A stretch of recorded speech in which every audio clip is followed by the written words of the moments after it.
Ravi hospital के एक ward में माथा पकड़े बैठा था। उसकी गोद में 1 साल की बेटी सो रही थी। 3 साल का बेटा उसकी बांह पकड़े खड़ा था।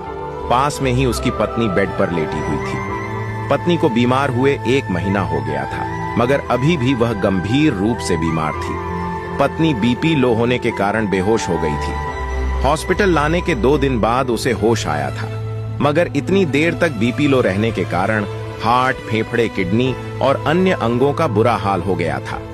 इलाज चल रहा था, मगर सुधार बहुत धीरे हो रहा था। वह 1 महीने से बीमार बीवी और 2 छोटे बच्चों को अकेला संभाल रहा था। वह पिछले 4 दिनों से नहाया भी नहीं था। उसकी हालत इतनी खराब थी कि वह कहीं अकेला बैठकर रोना चाहता था। शुरू में कुछ यार दोस्त और मोहल्ले के कुछ लोग मिलने आए थे। उसके बाद तो लोगों ने फोन उठाना भी बंद कर दिया था कि वह कहीं पैसे ना मांग ले। शहर में वह ज्यादा लोगों को जानता भी नहीं था, क्योंकि 3 साल पहले वह माँ बाप और भाई भाभियों से लड़कर इस शहर में आया था। तभी से बीवी बच्चों के साथ किराए के मकान में रह रहा था।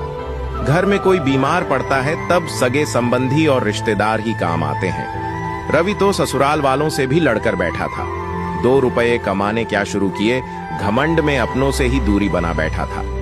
अचानक उसने हिम्मत करके अपनी माँ को फोन मिलाया।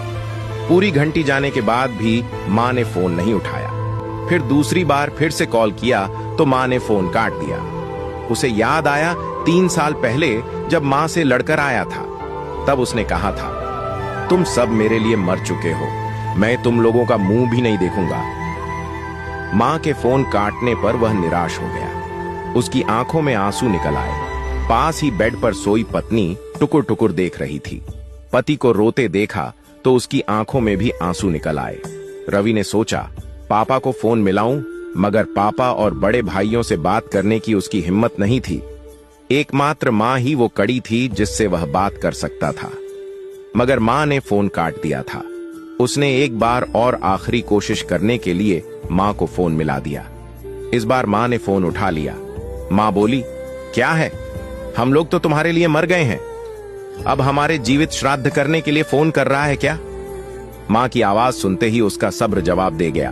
वह रूंधे गले और बिगड़ते चेहरे के साथ इतना ही बोल पाया, माँ। फिर फपक फपक कर रोने लगा। वो माँ थी, औलाद का रोना कैसे सहन कर सकती थी। तुरंत माँ का गुस्सा शांत हो गया। सारे मनमुटाव एक पल में भूल गई। जिस तरह एक हिरनी अपने बच्चे के लिए तड़प उठती है, वैसे ही वह अधीर होकर बोली, क्या हुआ रे, रो क्यों रहा है? जल्दी बता बेटा, मेरा मन घबरा रहा है।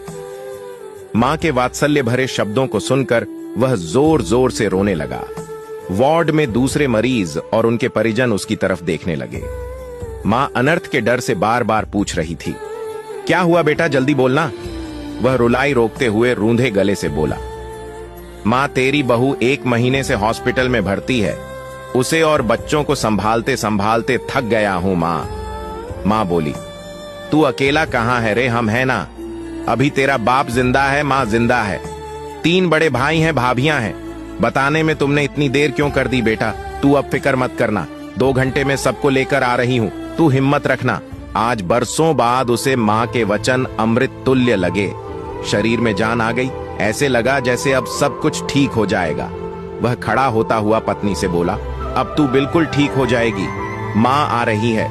पत्नी रोते हुए सारी बातें सुन रही थी। बोली, परिवार आ रहा है, ये सुनकर मेरी भी हिम्मत बंध गई है जी। कुछ देर बाद ही उसका पूरा परिवार वहां पहुंच गया। बाप ने जब उसके कंधे पर हाथ रखा तो वह पिता के सीने से चिपकते हुए रो पड़ा। रोते रोते बोला, माफ कर दो पापा। पिता ने उसे भुजाओं में कसते हुए कहा, रो मत, मैं हूं ना। भाइयों से गले मिला तो वे बोले, ज्यादा बड़ा हो गया क्या? इतनी बड़ी बात हो गई और तू अब बता रहा है? तीनों भाभियां भी साथ आई थीं। साथ में घर से खाना बनाकर भी लाई थीं। 3 साल बाद उसने अपने घर का खाना खाया। फिर मां ने उसे नहाने के लिए घर भेज दिया। परिवार के आने से वह हल्का फुल्का महसूस कर रहा था। घर पहुंचते ही नहाकर बेफिक्र होकर सो गया। 1 महीने बाद उसे चैन की नींद आई। उसकी पत्नी, जो 1 महीने से बेसुध थी, परिवार के आते ही चैतन्य हो गई। अपनों का साथ दवाई का काम कर गया। वह 7 दिन में ही ठीक हो गई। रवि और उसकी पत्नी को समझ में आ गया कि परिवार के बिना कुछ भी नहीं है। इसलिए वे अपने परिवार के साथ ही गांव लौट गए। कहानी का मोरल, आजकल यारी दोस्ती तो सिर्फ मतलब की रह गई है। ऐसे मौके पर सही मायनों में अपना परिवार ही काम आता है। इसलिए बेशक अलग रह लीजिए, मगर अपनों से जुड़े रहिए। गुरूर में उन्हें खोने की गलती मत करिए, क्योंकि अपने तो अपने होते हैं। उनके बिना इंसान भीड़ में भी अकेला है। वीडियो अच्छी लगे तो शेयर करें और बेहतरीन कहानी के लिए पेज को फॉलो करना ना भूले।